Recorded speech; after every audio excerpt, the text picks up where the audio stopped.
एक कनाडाई उल्का कक्षीय रडार की एक तस्वीर जो हमें ब्रह्मांडीय क्षेत्र पाई के मूल को दिखाती है। एक टेट्राहेड्रॉन एक दूसरे के साथ व्यवस्थित होता है जो एक ऑक्टाहेड्रॉन है। यह तस्वीर शेल में ऑक्टाहेड्रॉन की स्थिति को दिखाती है जो एक ही तारकीय क्षेत्र है।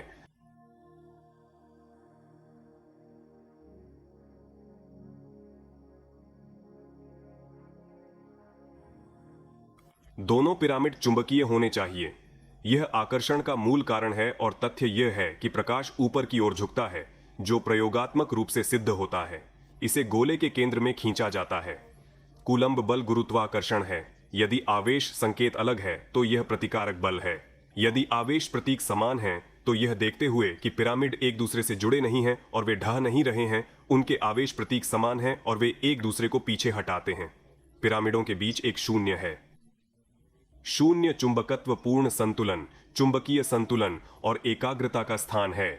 एकाग्रता का स्थान ऊर्जा ब्रह्मांड के पूरे क्षेत्र से बाहर निकल रही है। यह रिंग मॉडल द्वारा स्पष्ट रूप से प्रदर्शित किया गया है और मॉडल के सिद्धांत के अनुसार ऊर्जा ब्रह्मांड में घूमती है।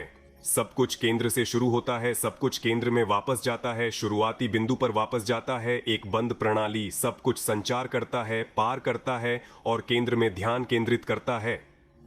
केंद्र में क्यों? क्योंकि वहां शून्य चुंबकीय सही संतुलन, केंद्र में केंद्रित ऊर्जा।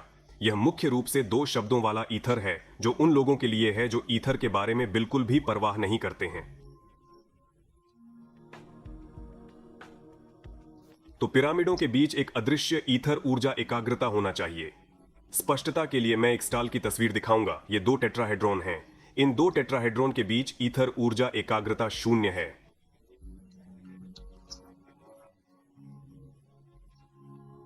पिरामिड के चुंबकीय होने का विशिष्ट कारण क्या है? एक भौतिक विज्ञानी डेविड राबोए हैं। नहीं, उनके पास एक सही क्षेत्र सिद्धांत है। वीडियो के नीचे एक लिंक है। उनके चैनल के लिए उनके सिद्धांत को बहुत आदिम के रूप में वर्णित किया गया है। ये छेद के माध्यम से सिर्फ दो कटोरे हैं, लेकिन उनमें अद्भुत विशेषताएं हैं। ये चुंबकीय क्षेत्र के ट्रांसमीटर हैं और लेखक उनका उपयोग सभी पदार्थों की संरचना को समझाने के लिए करता है। और मैं लापोए को डेविड वीडियो सामग्री के कई एपिसोड दिखाऊंगा। एक वैक्यूम फ्लास्क जिसमें ये कप होते हैं। कटोरे के बीच का केंद्र शुद्ध गैसों, वायु, कार्बनिक प्रदूषकों, हाइड्रोजन और हीलियम की एक किस्म प्रदान करता है। गैस पूरे सिर में नहीं बिखेरती है, लेकिन एक चमकदार कोर बनाने के लिए कटोरे के बीच के केंद्र में केंद्रित होती है, जिसे तुरंत प्लाज्मा में बदल दिया जाता है। कैमरे पर एक्सपोजर सेटिंग्स द्वारा समायोजित किए जाने के बाद यह एक मिश्रित आकार प्राप्त करने के लिए उनके उद्घाटन के माध्यम से ऊपरी और निचले जेट द्वारा धकेल दिया जाता है। ज्यामितीय आकार आप जो देखते हैं वह आश्चर्यजनक रूप से लाल नेबुला के समान है और आप चुंबकीय क्षेत्र के कटोरे के आकार को देख सकते हैं। जिनेवा में यूरोपीय परमाणु अनुसंधान केंद्र की इमारत कटोरे के आकार की है और इसके शीर्ष पर एक छेद है। लेखक ने यूरोपीय परमाणु अनुसंधान केंद्र के गुंबद मॉडल के आधार पर एक कटोरा बनाया। वैक्यूम चैम्बर के कटोरे न केवल उनके बीच एक प्लाज्मा गोलाकार प्रकाश का निर्माण करते हैं, बल्कि वे इस प्रकाश उत्सर्जक कोर के चारों ओर एक प्लाज्मा भूमध्य रेखीय डिस्क और अक्ष के साथ एक प्लाज्मा स्प्रे भी बनाते हैं।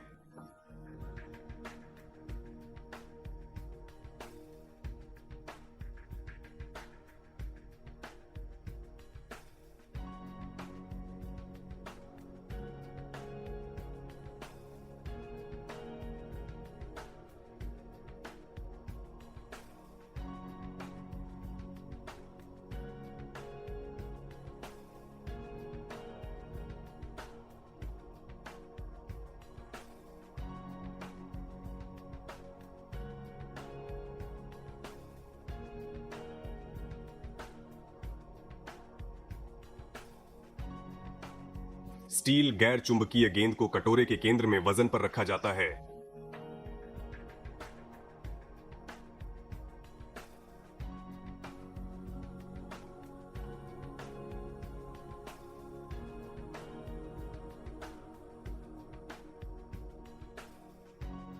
कटोरे के आकार का चुंबकीय क्षेत्र ट्रांसमीटर चुंबकित और गैर चुंबकीय क्षेत्रों की एक सरणी बनाता है। केवल एक चीज जो गेंद को अपरिवर्तित रखती है वह है कटोरे से चुंबकीय क्षेत्र।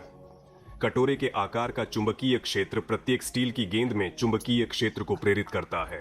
जिससे वे गेंदों को एक साथ रखते हुए एक दूसरे को पीछे हटाते हैं। यह ज्यामितीय संतुलन का एक पैटर्न बनाता है, जैसा कि हम परमाणुओं और अणुओं में पाते हैं।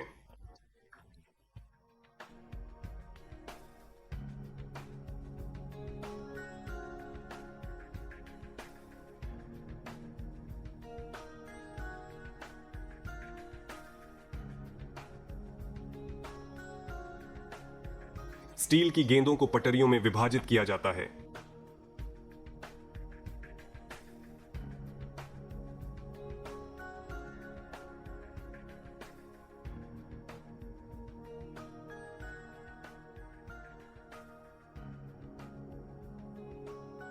बल की चुंबकीय रेखाओं को प्रदर्शित करने वाला धातु चूरा कटोरे के आकार के रेडिएटर के क्षेत्र से मेल खाता है।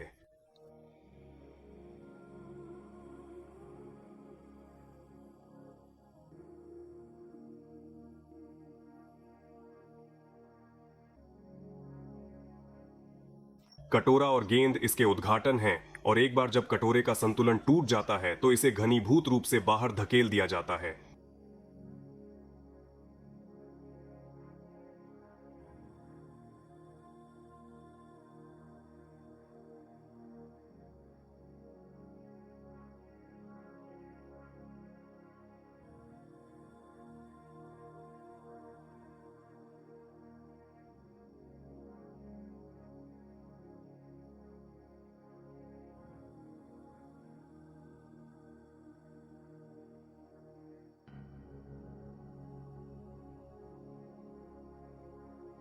तो दुनिया में सब कुछ भग्न सिद्धांत के अनुसार आयोजित किया जाता है। समानता, सूक्ष्म दुनिया और स्थूल दुनिया के कानून सभी एक ही कानून का पालन करते हैं। अपने पंजे का प्रयोग करते हुए डेविड ने कहा कि उनके अग्रगामी क्षेत्र सिद्धांत ने इलेक्ट्रॉनों से लेकर परमाणुओं से लेकर ग्रहों, तारों, निहारिकाओं और आकाश गंगाओं के अणुओं तक सभी पदार्थों की संरचना की व्याख्या की है। यह स्थूल दुनिया में एक बुनियादी पैटर्न होना चाहिए। परिणाम स्वरूप भग्न श्रृंखला तार्किक है, और यह मानना उचित है कि दो पिरामिडों के बीच ब्रह्मांडीय क्षेत्र के केंद्र में ये कटोरे के आकार के चुंबकीय क्षेत्र उत्सर्जक हैं। आइए हम इन कटोरों के बीच एक ज्वलंत चित्रण का उपयोग करें। शून्य चुंबकत्व ऊर्जा ब्रह्मांड के क्षेत्र पर केंद्रित है। कटोरे के आकार के ट्रांसमीटर के लिए धन्यवाद। यह ऊर्जा प्लाज्मा पदार्थ बनाती है, जैसा कि बल्ब एपिसोड में दिखाया गया है। सबसे पहले एक गैस कोर दिखाई दिया और एक पल के बाद एक प्लाज्मा का गठन किया गया था। कटोरे के आकार के एमीटर के दोनों किनारों पर टेट्राहेड्रोन एक दूसरे के साथ व्यवस्थित होते हैं। कटोरे के छेद के माध्यम से प्लाज्मा विकिरण उन्हें निर्देशित किया जाता है। यही कारण है कि ऑक्टाहेड्रोन चुंबकीय हैं, क्योंकि ऊर्जा केंद्र की ओर आकर्षित होती है और वहां से पिरामिड में विलीन हो जाती है। कटोरे के बीच में प्लाज्मा पदार्थ वास्तविक सूर्य नहीं है, यह एक खोल में जमीन है जो एक तारकीय क्षेत्र है, जैसा कि एक प्रसिद्ध वेबसाइट पर दिखाया गया है। क्योंकि अगर यह सूर्य है तो रडार इस पर प्रतिक्रिया करेगा और इसमें एक स्थान होगा, जैसे यहाँ। मैं आपको बाद में बताऊंगा कि इस वस्तु के बिना यह और यह एकाग्रता संभव नहीं है। सामान्य तौर पर कोई कप लॉन्चर और ये पिरामिड नहीं होते हैं, और जैसा कि एक ही साइट पर दिखाया गया है, वस्तु को नकली कहा जाता है और यह कृत्रिम रूप से बनाया गया था।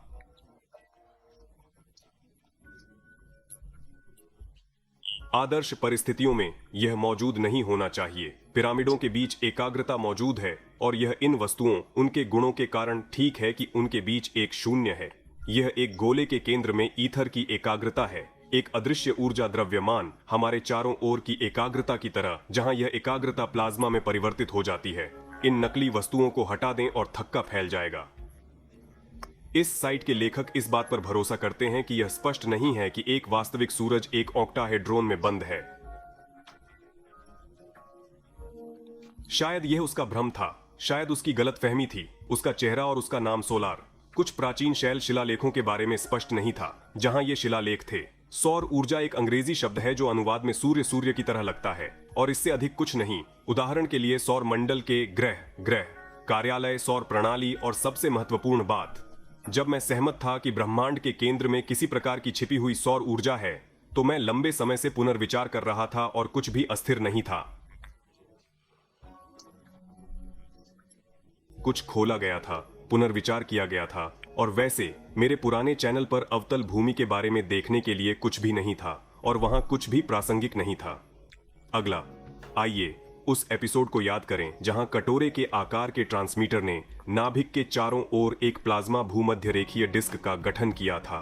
इस ब्रह्मांडीय पैमाने को भूमध्य रेखा की छवि पर ले जाने से हमें पृथ्वी के भूमध्य रेखा की शून्य समानांतर रेखाएं मिलती हैं। इसलिए एक पिरामिड एक गोलार्ध पर है और दूसरा दूसरे गोलार्ध पर है। उनके बीच एक चुंबकीय संतुलन है।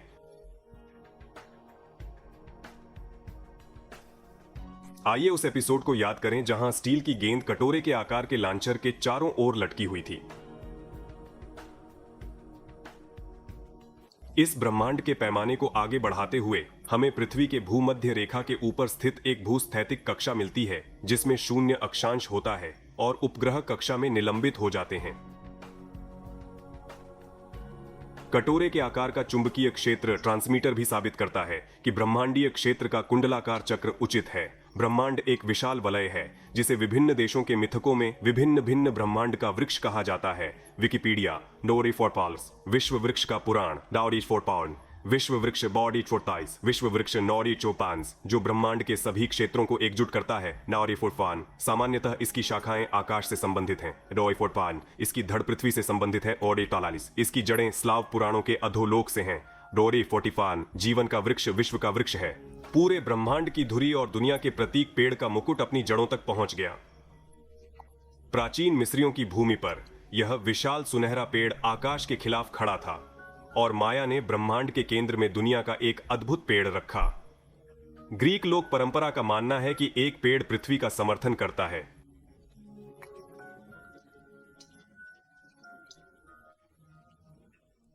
भगवद गीता के अनुसार जीवन का वृक्ष ऊपर की ओर बढ़ता है और नीचे की ओर बढ़ता है और चीनी पौराणिक कथाओं में 7 मूल हैं जो 7 स्रोतों द्वारा पोषित हैं और पृथ्वी के भीतर छिपी हुई हैं।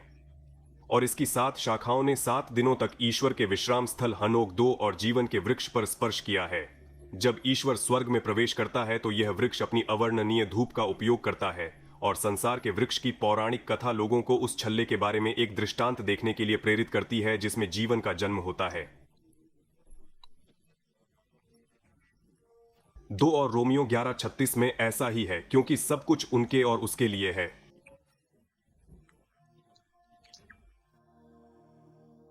जैसा कि हम सभी जानते हैं, मानव शरीर पूरे शरीर के सूचना वाहक के रूप में अपने समग्र टोकड़ इलेक्ट्रोस्टैटिक क्षेत्र को उत्पन्न करेगा। यह मानव शरीर के चारों ओर स्थित है और इसमें एक अंगूठी है। पूर्वी सिद्धांत का मानना है कि मानव जैविक क्षेत्र का आकार परिपत्र है और परिपत्र अक्ष रीढ़ के साथ फैला हुआ है। इसकी पुष्टि मनोवैज्ञानिकों द्वारा की गई है जो बायोर फ्रेम ऑपरेटरों और कुछ वाद्य अध्ययनों को देख सकते हैं। वे अंगूठी के आकार के हैं। इलेक्ट्रोमैग्नेटिक पार्टिकल्स, रूसी वैज्ञानिकों आर्त्युखोव्स्काया का मानना है कि इलेक्ट्रॉनों से बना है, जिसे हम एक निर्वात में सबसे छोटे कण कहते हैं। पुराने जमाने के भंवर हैं। मोटर में एक टॉरॉयडल वाइंडिंग है। धुएं की अंगूठी में एक अंगूठी संरचना होती है। सेब 3 दूर के आकार का होता है और इसी तरह। इसके अलावा सकारात्मक सिद्धांत से चिपके रहना तर्कसंगत है, यह मानते हुए कि प्राथमिक कणों का प्रोटॉन छवि पर एक गोलाकार आकार है और अंततः ब्रह्मांड में मौजूद है। यह एक बड़ी अंगूठी है जो स्पष्ट रूप से बंद हो जाएगी और यह बता सकती है कि प्रकाश, ऊर्जा, रेडियो तरंगें लगातार ऊपर की ओर क्यों झुकती हैं, जो सभी कुंडलाकार परिसंचरण के अनुरूप हैं, ब्रह्मांड के केंद्र की ओर आकर्षित होती हैं और फिर वापस आती हैं। ब्रह्मांड एक बड़ा चुंबकीय क्षेत्र है। एक तारकीय क्षेत्र पृथ्वी की पपड़ी और बल की चुंबकीय रेखाएं हैं।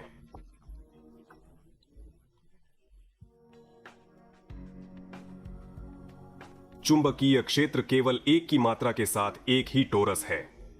कुंडलाकार चुंबकीय क्षेत्र का कारण ब्रह्मांडीय क्षेत्र के केंद्र में कटोरे के आकार का रेडिएटर है।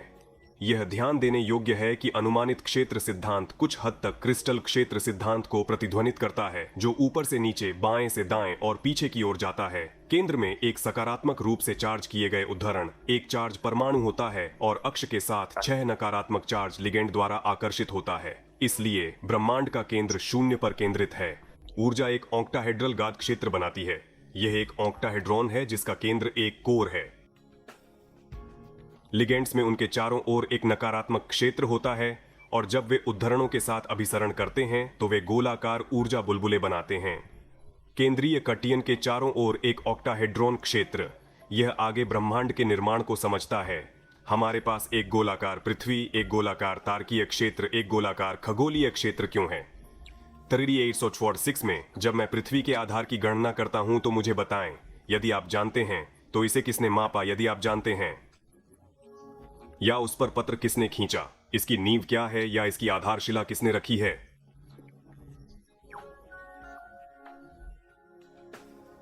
अगला, ऊपर दिए गए स्नैपशॉट को देखते हुए हम देख सकते हैं कि ऊपरी पिरामिड निचले पिरामिड की तुलना में स्पष्ट और अधिक स्पष्ट है। यह अनुमान लगाया जाता है कि एक ही प्रणाली के इस ऑक्टाहेड्रॉन में मिस्र के विषय में दिखाई देने वाले जेट कॉलम हैं। इसके माध्यम से ऊर्जा शून्य चुंबकीय बिंदु के केंद्र से ऑक्टाहेड्रॉन के उत्तरी शिखर तक बढ़ जाती है। ऑक्टाहेड्रॉन का उत्तरी शीर्ष उत्तरी गोलार्ध में सबसे अधिक दिखाई देने वाला पिरामिड है और इसका शीर्ष एक महाद्वीप के केंद्र की ओर इशारा करता है जो एक बार मौजूद था, जिसे हाइपरबोरिया कहा जाता था। इसकी भौगोलिक स्थिति और संरचना इस कारण से है कि ऑक्टाहेड्रॉन में जेट केंद्र से ऊर्जा को शून्य से ऊर्जा में परिवर्तित करता है, जो सूर्य को शक्ति प्रदान करता है। जेड ने अपनी ऊर्जा को उत्तरी पिरामिड के शीर्ष पर केंद्रित किया और इसे विद्युत चुंबकीय युग्मन के माध्यम से युग्मित किया। यह समानांतर बीम या कणों को प्राप्त करने के लिए सौर कोलाइमर डिवाइस के कोलाइमर में प्रवेश करता है। प्राचीन ग्रीक छवियों में इंसुलेटर जैसे जेड कॉलम असामान्य नहीं है। या वर्तमान हस्तांतरण प्रक्रिया के करीब कुछ जेट अक्सर टैंक के एक अन्य तत्व के साथ संयुक्त होते हैं। यह निकोलस टेस्ला का विद्युत थरथरान वाला है। इसमें कोई संदेह नहीं है कि जैक और एएनसी प्राचीन मिस्र की पौराणिक कथाओं में जैक इलेक्ट्रिक से संबंधित हैं। ओसिरिस का प्रतीक उसकी रीढ़ का प्रतिनिधित्व करता है। किंवदंती के अनुसार ओसिरिस की रीढ़ को काट दिया गया था और खड़ा किया गया था। यह आइसिस के पति जेटर ओसिरिस का मिस्र का प्रतीक है और भित्ति चित्रों पर तैलीय भोजन प्राप्त करता है। नीचे वे ओसिरिस के बुट जेट कॉलम की रक्षा के लिए अपने पंखों का उपयोग करते हैं। इस रचना में ब्रह्मांडीय सिंहासन के रूपक अवतार का पता लगाया जा सकता है, जिसकी छवि इसिडा के पंखों और ओक्टाहेड्रल भोजन के पेट्रोलियम अभिव्यक्ति द्वारा व्यक्त की गई है, जिसमें से एक जेट इसके शीर्ष पर बना है। विंग एनर्जी क्लस्टर जेट के अंदर एक अलग आकार का ऑक्टाहेड्रॉन दिखाता है और इसके शीर्ष पर ऊर्जा एकाग्रता दिखाता है।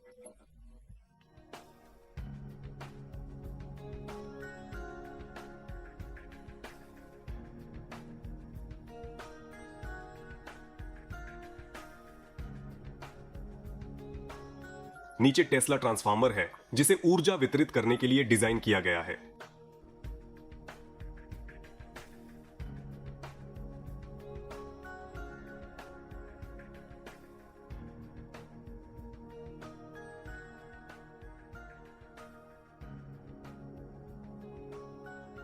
यह स्पष्ट है कि जेट के शीर्ष पर ऊर्जा का एक संग्रह होता है, जैसा कि जेफ और टैंक के संयोजन की प्राचीन छवि से पता चलता है।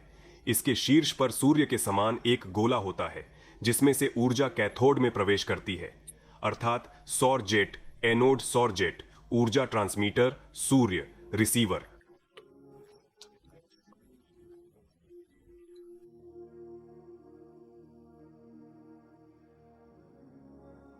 संपूर्ण कुंडलाकार परिसंचरण की ऊर्जा ब्रह्मांडीय क्षेत्र के शून्य बिंदु से आती है, जो जेईडी के माध्यम से उत्तरी पिरामिड के शीर्ष तक पहुंचती है, विद्युत चुंबकीय युग्मन के माध्यम से केंद्र में केंद्रित होती है और सूर्य के कोलाइमर में उत्सर्जित होती है, जो सूर्य से प्रकाश को पंखे के आकार में फैलाती है, जैसा कि चुंबकीय क्षेत्र की बल रेखा द्वारा दिखाया गया है।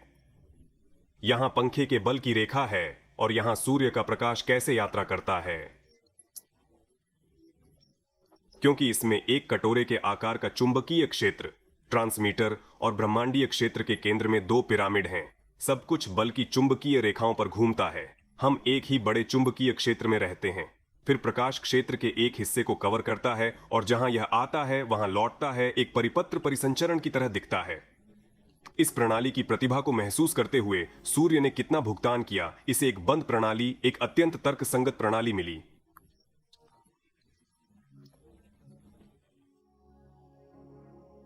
एक गोलार्ध में दूसरे गोलार्ध में दिन, जहां रात चरम बिंदुओं को दर्शाती है जो पृथ्वी की सतह को रोशन करते हैं। आगे का अध्ययन वायुमंडल से परे बाहरी स्थान तक फैला हुआ है, जहां हवा की पतली रोशनी बिखरी नहीं है और दृश्य स्पेक्ट्रम के माध्यम से हम केवल बिखरे हुए प्रकाश को देख सकते हैं। यदि आप वायुमंडल से बाहर निकलते हैं और सूर्य को देखते हैं तो आपको यहां की तरह प्रकाश और बिखरने के बिना एक सफेद बिंदु दिखाई देगा। लेकिन जब ये अदृश्य ब्रह्मांडीय किरणें अंतरिक्ष में वस्तुओं के प्रतिरोध का सामना करती हैं तो उनकी ऊर्जा स्थानांतरित हो जाती है और उन्हें रोशन किया जाता है। नतीजतन चंद्रमा और सौर मंडल के ग्रह नामक वस्तुओं को रोशन किया जाता है। चित्रण में सूर्य के प्रकाश के इस पंखे के आकार के प्रसार में भटकते हुए महीनों के चरण को दर्शाया गया है। जब कोई मास किसी मास के अंधेरे क्षेत्र में नहीं होता है और जब वह सूर्य को ढंक लेता है तो ग्रहण होता है, और इस बीच वह अपने चरण को बदल देता है और आंशिक रूप से या पूरी तरह से प्रकाशित हो जाता है। चित्र पर वापस हम देखेंगे कि बाएं से दाएं शीर्ष पर एक एकाग्रता है। शीर्ष पर ऑक्टाहेड्रॉन के उत्तरी शीर्ष का केंद्र बिंदु है और बाएं से दाएं ऊर्जा अभिसरण और परिपत्र परिसंचरण है।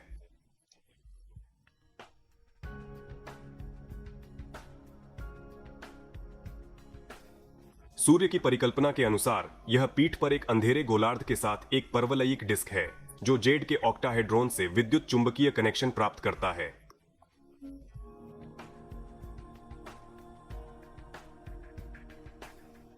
यह डिवाइस का सामान्य रूप है।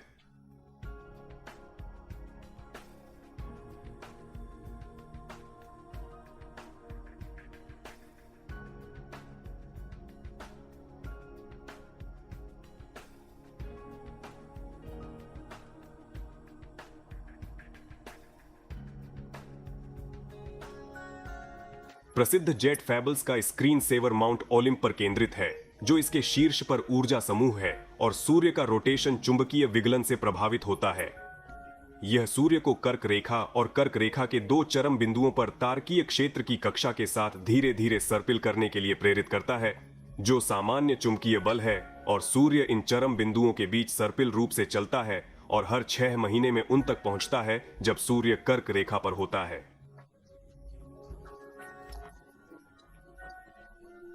लेकिन उत्तरी ध्रुव 24 घंटे और दक्षिणी ध्रुव 20 बजे होगा। जब सूर्य दक्षिणी गोलार्ध में होता है तो दक्षिणी ध्रुव में एक ध्रुवीय दिन होगा और उत्तरी ध्रुव रात में एक पूर्ण चक्र एक चरम बिंदु पर पहुंचता है और पूंछ पर लौटता है जिसमें 365 दिन लगते हैं।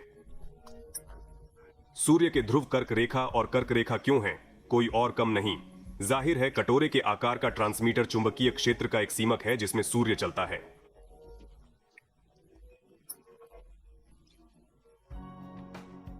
कर्क रेखा और कर्क रेखा के बीच जलवायु गर्म है क्योंकि सूर्य अक्सर इस क्षेत्र में चमकता है। चरम पर कर्क रेखा के उत्तरी समशीतोष्ण क्षेत्र में जलवायु ठंडी हो जाती है, फिर आर्कटिक रेखा के पार जलवायु ठंडी हो जाती है, कर्क रेखा के दक्षिणी समशीतोष्ण क्षेत्र में जलवायु ठंडी हो जाती है और फिर अंटार्कटिक रेखा के पार जलवायु ठंडी हो जाती है। पुस्तक में चित्र और लैंग के अंग के यौन दुनिया के सिद्धांत से पता चलता है कि दाईं ओर सूर्य की सर्पिल गति चरम है, बाईं ओर अंतिम है। सूर्य इस सर्पिल तरीके से गोले के चारों ओर घूमता है और मौसम बदल जाते हैं।